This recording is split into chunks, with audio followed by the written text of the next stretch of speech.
गांव में एक पुराने तहखाने के पास एक बड़ा भूत बस गया था, जिसे सुनने के बावजूद लोगों में डर की लहर फैल गई थी। बहुत से लोगों ने उसे देखा, लेकिन किसी ने भी उसके करीब जाने की हिम्मत नहीं की। एक दिन गांव के युवक नाम राजू ने अपने दोस्तों से बात की कि वह उस तहखाने में जाकर भूत का सच जानने का साहस करेगा। उसके दोस्तों ने उसे चेतावनी दी, लेकिन राजू का हौसला अटूट था। राजू तहखाने की ओर बढ़ा और अंधेरे में घुस गया। उसने आगे बढ़ते हुए भूत के लिए खोज शुरू की।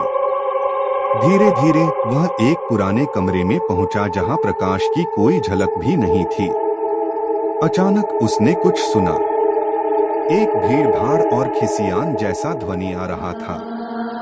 राजू ने ध्यान दिया और देखा कि एक भूत एक कोने में खड़ा था।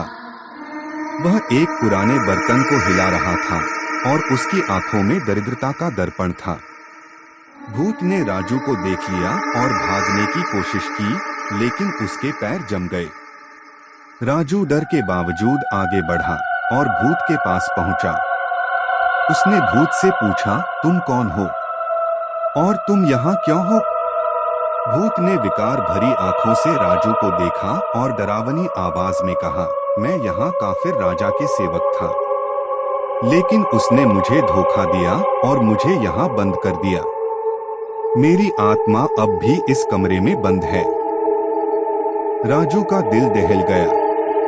उसने समझा कि भूत को शांति दिलाना ही उसका कर्तव्य है। उसने भूत से कहा, मुझे माफ कर दो, मैं तुम्हारी मदद करूंगा।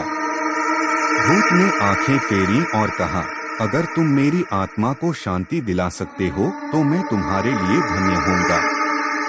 राजू ने एक पुराने पुजारी को लाकर उसे कहा कि वह भूत की आत्मा को शांति दिलाए। पुजारी ने यज्ञ किया और भूत की आत्मा को मोक्ष प्रदान किया।